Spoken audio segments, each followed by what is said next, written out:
¿Qué es lo que ves de la violencia? Bien, a mí me parece que es interesante lo que decías vos de pensar la violencia en la escuela, ¿no? Como esto de violencia escolar, que nosotros cuando fuimos maestros hemos estudiado mucho acerca de eso, ¿no? Generalmente los trabajos que uno hacía en la formación acudían a pensar violencia escolar, digamos, un concepto que ya queda caduco porque la violencia escolar no existe como tal, ¿no? Nosotros pensamos en esta dimensión de que la violencia siempre es social, digamos, y muchas veces se refleja en la escuela, ¿no? Y la forma de reflejarse en la escuela, uno como maestro lo ve de muchas formas, ¿no? La violencia entre los pares, entre los pares alumnos, la violencia de los alumnos hacia los docentes, muchas veces de los docentes hacia los alumnos, incluso las familias con los docentes, digamos, es un concepto que debemos pensarlo desde la pluralidad, me parece, ¿no? Porque es multidireccional. Yo he trabajado varios años en escuelas de contexto de pobreza, ¿no? Uno piensa que la violencia está directamente relacionada con la pobreza. Y yo, al menos a mi pensar, creo que no, porque paso por el sistema educativo en distintos ámbitos, en distintas clases sociales, digamos, con distintas comunidades, dan cuenta de que es algo que aparece en todos los contextos, ¿no? y en todas las realidades educativas. Por lo cual uno podría pensar que la violencia no es generada por la pobreza, desde ya que no, sino por una cuestión que es más global, ¿no? Y en el caso de los alumnos tuyos, ¿cuál es lo que ves más como repetición en la violencia? Bien, los niños y las niñas de hoy están todo el tiempo llevando a cabo prácticas donde la acción se pone de inmediato, incluso antes de la palabra, ¿no? Entonces, me parece que frente a cualquier enojo, en vez de poder plantearlo en palabras, decirlo, incapacidad de simbolizar. Claro, enseguida viene el golpe o el insulto, ¿no? Muchas veces sin pensarlo, sin simbolizarlo. Por eso me parece que la escuela tiene que apostar a estas cosas, ¿no? Primero, a enseñarle a los niños a postergar, a fomentar el hecho de la reflexión y la postergación del acto, ¿no? Y por el otro lado, la capacidad de simbolización. ¿Y vos como maestro qué haces ante un acto de violencia entre tus alumnos? Generalmente tiendo a esto, ¿no? A llamarlos, dar lugar a la palabra, a decir, a pensar cuáles fueron los motivos que llevaron a cabo el hecho, digamos, en algunos casos incluso hasta llevarlo y plasmarlo por escrito, ¿no? Que lo puedan reflexionar. Digamos, son prácticas que me han resultado. ¿Te dieron resultados? Sí. Y vuelvo a decir, pensarlo en un contexto y en una sociedad donde lo inmediato es lo que vale, digamos, ¿no? En esto de que la espera se hace como insoportable, y los pibes son pibes de nuestro tiempo, entonces darle lugar incluso en la escuela, ¿no? Y creo que es el lugar adecuado para eso, para que puedan sentarse y reflexionar sobre lo que hacen. Digo, es la única forma de poder revertirlo.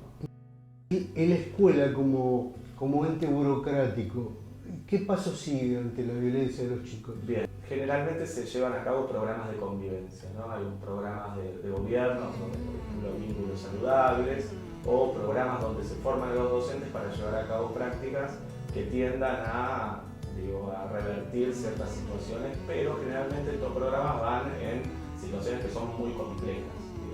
Me parece que, independientemente de un hecho en sí, estos programas que generalmente se llevan a la práctica en situaciones muy extremas. Me parece que el docente, como maestro de grado o cualquier docente, puede ir previniendo ciertas situaciones para no llegar a tal punto, ¿no? Y me parece que vehiculizar la palabra, darle lugar a la escucha y demás, puede llegar a ser como el camino. Digamos, tu situación como maestro es especial porque sos psicólogo. Digamos que de alguna forma la universidad te ha dado una formación y una extensión de pensamientos que tus compañeros, a lo mejor que se dedican a la docencia hace muchos años, no lo tienen. ¿Ellos piensan de la misma forma que como vos lo planteás?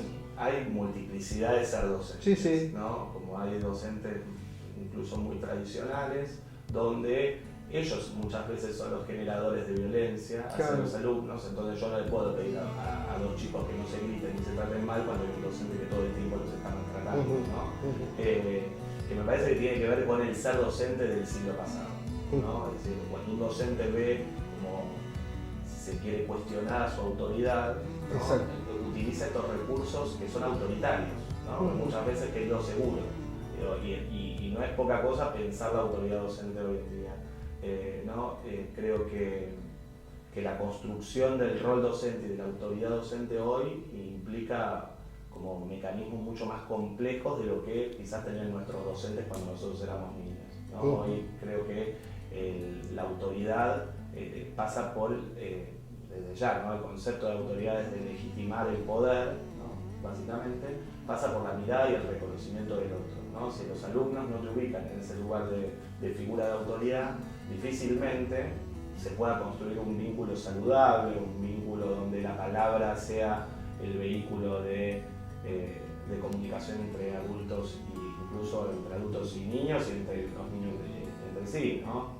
Nuestros docentes en su tiempo la autoridad la tenían mucho más ganada, ¿no? El hecho ya de ser docente, el ejercicio de docente, ¿no? De investidura docente, ya garantizaba ciertas cuestiones que hoy en día en la escuela parecen cuestionadas todo el tiempo. Y digo, yo personalmente creo que es sano, digamos, que es bueno que así sea, que los docentes tengamos que pensar todo el tiempo cómo vamos a construir nuestra autoridad. Porque decir, entrar a un aula y decir, hola, si soy el profesor de biología o soy el maestro de cuarto grado, no es garantía de nada para los niños, pero me parece que en esto de la comunicación con ellos, tiene que ver también muchas veces con lo afectivo y lo emocional, ¿no? El reconocimiento de los padecimientos de los otros es lo que colocan a uno en ese lugar de autoridad, digamos, y es una tarea muy compleja.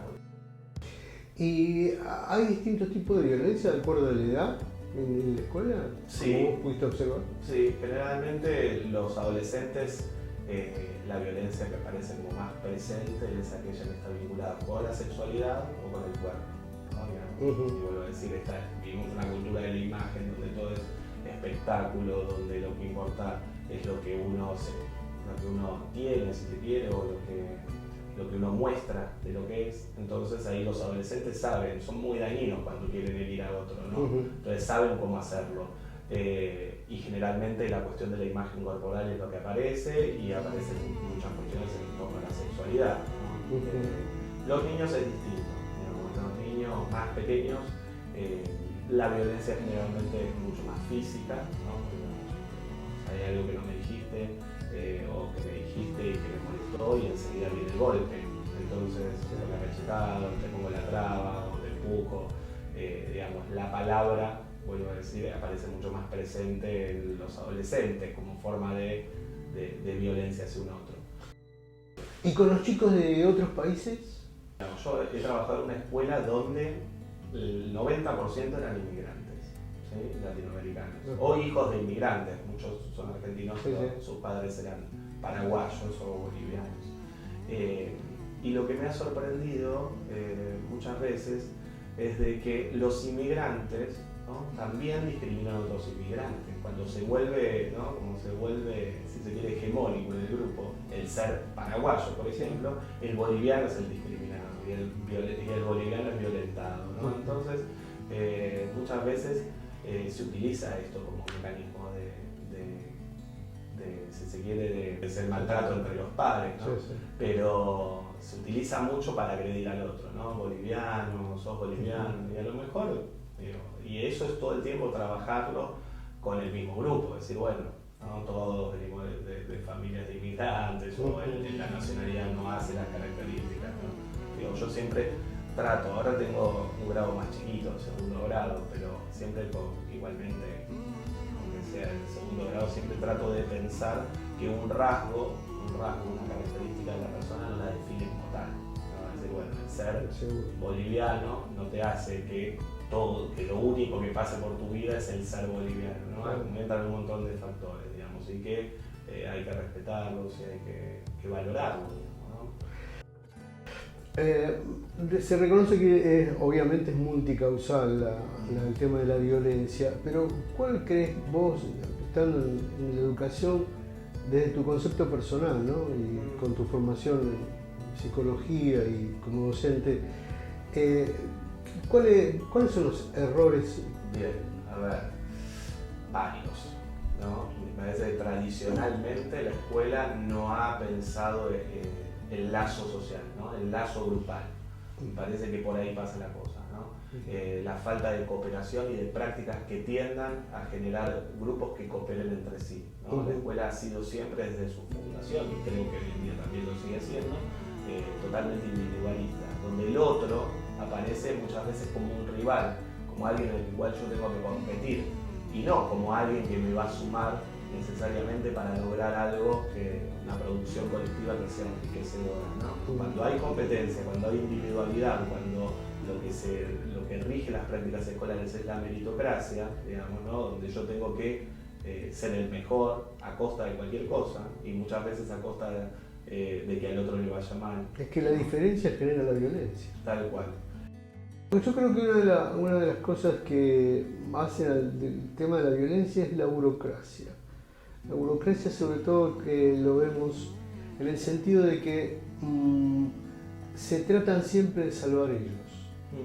Digamos, de alguna forma, cuando hay un hecho social como la violencia, es decir, bueno, primero armamos algo administrativo para que después esto se vaya deslindando responsabilidad del maestro, del director, del inspector, digamos, como que si pasara algo peor, digamos, ya estamos cubiertos. Sí, yo creo que muchas veces pasa esto que vos decís, ¿no? Como que el sujeto pierde su lugar. Sí, exactamente. En la escuela, los niños deben tener como la centralidad, porque es una institución creada para ellos y para la transmisión del saber destinados a la infancia, digamos. Y muchas veces, comparto lo que vos decís, el grado de reglamentaciones y cumplimiento de normativas, que son todas burocracias, o distintas formas de pensar la burocracia, hacen que el sujeto quede como desdibujado, ¿no? Se mira, primero el docente lo que mira es, bueno, vino un chico maltratado de la casa, o hubo violencia entre pares, bueno, ¿qué debo hacer? Bueno, debo elaborar un acta, informarlo a la dirección, ¿no? Y está bien, son pasos que son reglamentaciones que hay que cumplir, porque muchas veces nosotros como docentes nos vemos como interpelados todo el tiempo en, bueno, ¿y vos qué hiciste como para que esto no suceda? Entonces parece que uno tiene que justificar y narrar grandes actas para que eso no vuelva a suceder. Y muchas veces no se trabaja desde la prevención, de lo que decíamos recién, decir, bueno, pero yo quiero que esto no suceda más. Es que aparte el docente no está preparado para eso. No, tal cual. No está preparado. No. Y digo, los docentes que incluso son más grandes, ¿no? Que llevan más años dentro del sistema, se formaron, y creo que nosotros también, digamos, yo tengo poco más de 30 años y creo que cuando me formé siempre uno, en las primeras prácticas, en los primeros años de trabajo, tiende a reproducir, ¿no? Su rol docente, reproduce lo que vivió como alumno, entonces digamos, uno tiende a ser el docente, digamos, lo seguro, lo que conoce, el docente que fueron con él. Entonces, ahí ya estamos un poco más sonados, porque las realidades educativas y los niños de hoy, digamos, son muy distintos a los que éramos nosotros, incluso los que eran décadas atrás, ¿no? Sí, sí. Existe pluralidad de infancias, ¿no? y muchos modos de atravesar la infancia. Y sobre todo porque el colegio o la escuela es una caja de resonancia de lo social, y ya cuando viene uno y cuando vienen varios, trae la resonancia social de, por ejemplo, internet, Instagram y todas estas cosas, incluso los videojuegos que son muy violentos, las películas violentas, digamos, es como una gran caja de resonancia social en la cual hay una sola persona que tiene que interpretar un montón de violencias personalizadas. Por eso creo y digo que no está preparado. Sí, totalmente, digamos, esta tradición también de como esta matriz un poco eclesiástica de la escuela, ¿no? Que parece que es como una iglesia y que nada de lo social entra adentro de ella, ni lo de la escuela queda en la escuela, digamos, esto ya ha quedado caduco, ¿no? Digamos. Pero coincido en esto de tu apreciación de decir, bueno, un docente hoy, más allá de dominar los contenidos conceptuales en los cuales va a enseñar, ¿no? Independientemente de cuál sea el área, tiene que también conocer esto, digamos, las realidades sociales y culturales que atraviesan sus alumnos, ¿no? Un docente tiene que ser experto, un docente de hoy tiene que ser experto en el manejo de las redes sociales, digamos, en manejo incluso de las series televisivas que los niños ven. Digamos, yo tengo alumnos donde a veces estoy explicando y me doy vuelta y están con la regla disparándole al otro, ¿no? Y a veces eso no es porque ellos en sí sean violentos, es por una sociedad. Sí, se reproducen lo que ven como digamos, modelo. lo que los medios de comunicación les transmiten. Y es necesario que el docente sepa, porque si no, muchas veces, si un docente desconoce cuál es la realidad social y cultural de sus alumnos, puede correr el riesgo de decir, bueno, este pibe tiene una patología. Como decías al principio, que se rompió el encuadre de autoridad que ya estaba dado por la escuela misma, y al estar disperso todo eso, digamos, es como que no tiene forma, como que es líquido. Y digamos, te tenés que hacer experto en poder llegar a juntar y colocar esa liquidez, darle una forma por cada escuela, por cada maestro. Sí, es lo que creo que a pesar de todo esto, digamos, uno no puede modificar el contexto social tampoco. No puede. No debería hacerlo, digamos, es algo imposible de realizar. Tiene que cumplir la función esta que vos planteabas, ¿no? La función de, bueno, en esta liquidez que la escuela o el encuentro con el otro sea quizás el piso sólido, ¿no? Como la certeza de que desde ahí, desde la intersubjetividad y la relación que se establece con un otro, se puedan construir cimientos fuertes para construir una sociedad más democrática, más inclusiva. Por ahí pasa.